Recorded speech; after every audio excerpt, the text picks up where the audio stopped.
2 years ago, I released this video, Minecraft Good, Fortnite Bad. While the title oozes of clickbait hyperbole playing off a popular meme of the day, the video was less so about comparing the quality of these games and more so the legacy of these individual titles. Remember that when I made this, Fortnite itself was only about 2 years old. It was seen as something of a PUBG clone that got popular because the kids played it. Many believe that Fortnite's best days were behind it, but it's expected that online-only games will have these limited lifespans. A new COD is pushed out every year, a new Battlefield becomes mostly dormant after a few months. Games hit peak player counts fast and fall off faster. The difference with Fortnite was that it had become the Twitch streamer's cash cow. Kids were playing the game en masse on phones in school, and once the summer months hit, the relevance of Fortnite seemed to dwindle. That was then, and this is, now.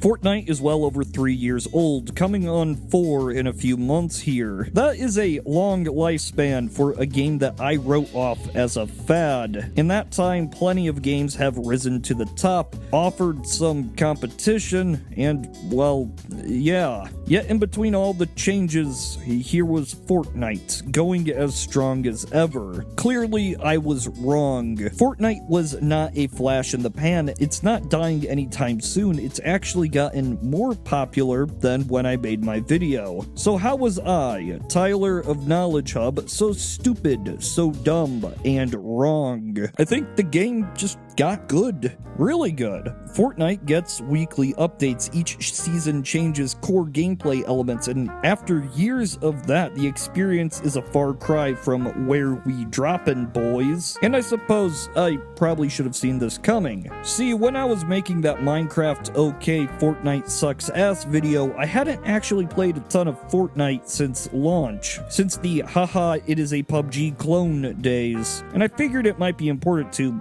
I don't know, play the game I was ripping on. I noticed the game had introduced various new concepts that made the experience far more enticing than it was at launch. I mean, they updated a lot. More than just a couple guns and a new car. This is not a game that was content with stagnation after market saturation. And this kind of commitment to making a better experience after you've gotten all the monies, well, that's not standard for a massively popular online title. And I was intrigued. Not intrigued enough to, I don't know, not make the video about it. I really did want to just talk about what happens to a game when the servers die, and the nostalgia and all that. And there was nothing here that disproved any of those ideas. So, I kept making the video, and while I was editing this thing about Fortnite is big dumb, I was also playing Fortnite. Still, and once the video was out, I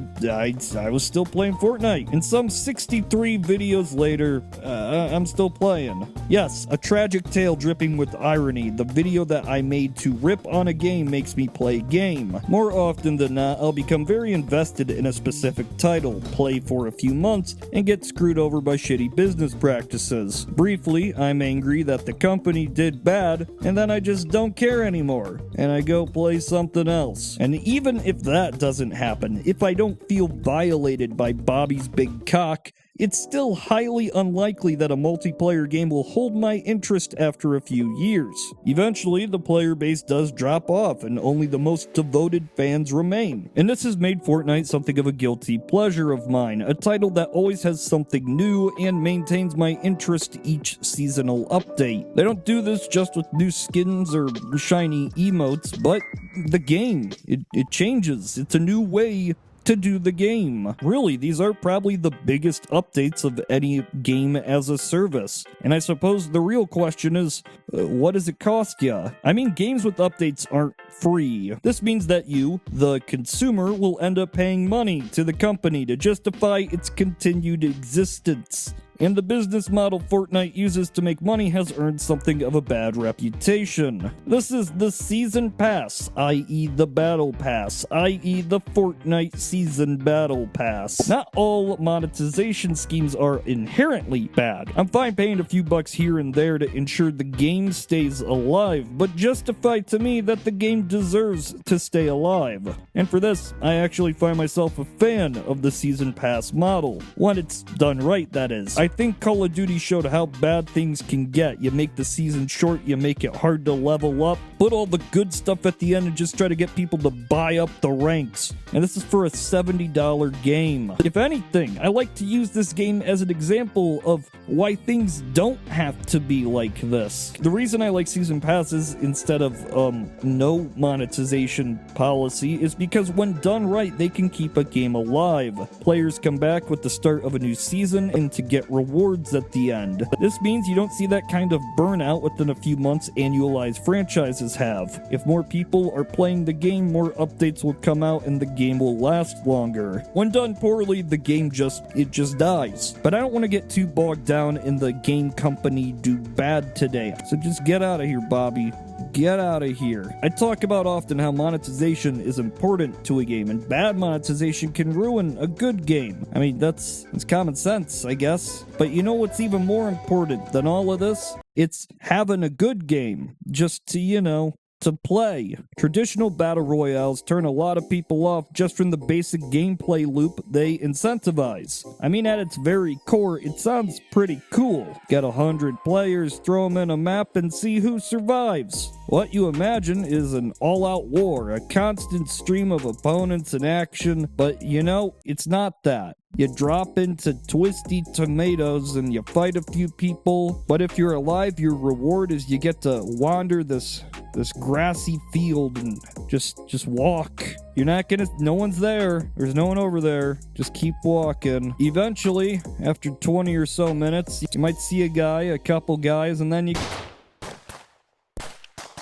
This is the antithesis of fun. Now, for a lot of people, battle royales have garnered that reception of not fun. They suffer from downtime, long spans of nothingness as you trudge through the swamps just to find something. Fortnite, when it did get this battle royale mode, felt like it was a joke. It was PUBG with no cars and a better frame rate. Most of the general public probably developed their opinions on this game right here and then. It was a cash grab, and it's also on phones, so the kids will play it. But over time, obviously, the game wasn't just PUBG at better than PowerPoint frame rates. What we saw introduced was single-player elements. Yes, these sound counterintuitive for a multiplayer title, and I get that. When you play a game, you want to feel a sense of progression, a reward for doing something. It can be a menial task, and insignificant, easy things can come with insignificant rewards. But even this is better than no reward. Fortnite changed its core gameplay loop.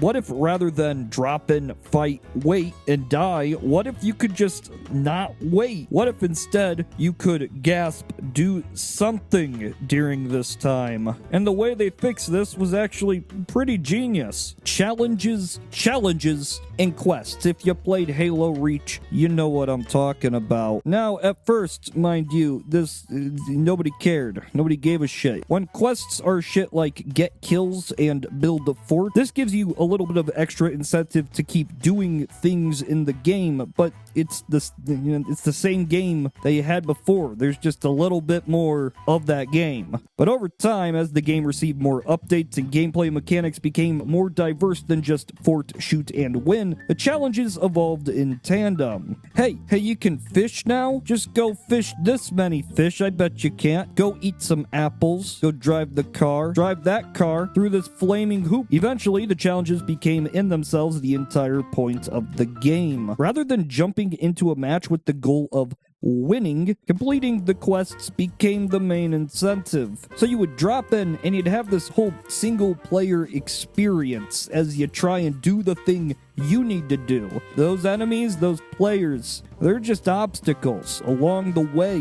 And then once you've done, you've petted the cat, then you go to the circle and you have the battle royale. This eliminates the downtime, and that's all it really took to make Fortnite not garbage, I guess. Granted, this required an absurd amount of updates and new gameplay mechanics. This doesn't happen for a 4-year-old game very often. It's actually hard to stress how uncommon this is for a AAA title. I mean, we see them introducing concerts and film festivals and party mode, and it begs the question of why? Yes, as cynical as it sounds, why would a developer put more effort than the bare stagnant minimum to keep it alive and have a little bit of growth? I mean, if I know anything about companies, there's always a motive behind everything. Now, some believe Fortnite is a large-scale ad platform where companies get their IPs introduced, and this funds the game in a way, with skins and licensing agreements. I mean, a true platform that would be built to advertise IPs, you wouldn't really need to devote time and money to the gameplay experience. And surely, if, companies were just coming to Fortnite and trying to do some tie-ins, wouldn't you see, like, Tom and Jerry? And see Tom and Jerry in Fortnite? So what funds Fortnite's ongoing development if it's not this? Well, there is an answer. Epic Games, the game's developers. I've talked about them a lot, and they're an oddity in the industry. They made a name for themselves with the general public with Unreal and Gears of War, and surely a game like Fortnite seemed like it's a left turn from this. But game development is not what makes them their moolah, their money, their cash influx. Most of Epic's value is not from Fortnite. It's actually a really small percentage of the company's income. That's right, all of it comes from this Unreal Engine. Had I known this when I made that video in 2019, I wouldn't have made that video. Unreal has been a core staple of gaming for a long time, but the fact that it defines this company, and the fact that, for some reason, quote unquote, they're putting money into this, I mean, then, yeah, it starts to make sense. When the game was initially revealed so very long ago, it was the first Unreal Engine 4 title. That was what it was. That's why you would care. Save the World single-player mode came out, but sales for the game just weren't amazing. I mean, they weren't bad, but they just weren't amazing. And Epic Games is notorious for killing projects once sales aren't exceptional. Because, well, they don't need income from the games. What they really need is a testing ground, a way to implement new Unreal Engine features into a title before they hit public release in Unreal Engine. And even a quick search and watch of the GDC conferences and Unreal tutorials will give you the real answer to why Fortnite can change so drastically month to month, week to week, and why so much money is poured into it. It exists as a large-scale public beta of Unreal Engine features. A whole season devoted to the map being flooded. Well, you get to play in the water. That's cool, right? No, it's not for fun. It's to test the water functionality in Unreal Engine 4. The physics, destruction, and lighting, it's all implemented here first, and then it finds its way to the engine. This means that Fortnite's updates are not necessarily driven by what do we need to do for the game, but rather as what do we need to test for the engine. And this is cool. This is really, really cool because it's something that does not ever happen. Ever. Being a fan of Unreal Engine, at least to, play around in, I check Fortnite after every update for clues of what might be coming. This is why the game can afford to not squeeze money from you, and why having a good battle pass and maintaining player counts is more essential than the quick buck. Cynical as it is, it's because the real money is in this. It's why Fortnite also holds another title that you might not expect. Remember when I made that video about Cyberpunk being incredibly demanding on PCs and how it's the crisis of 2020? Well, Fortnite on max settings is actually even more demanding. Yes, really. And if you want to know more about that, Well, I made a video on it, but it's not here. No, it's on my new channel that I just made. So go check that out, please. In the meantime, I'm glad to have a video that doesn't end with "this sucks" or "fuck you, Bobby." I'm happy this game has turned out the way it has, regardless of the reasons why. So in the end, I just want to say that video for 2 years ago that you probably forgot about, I was wrong.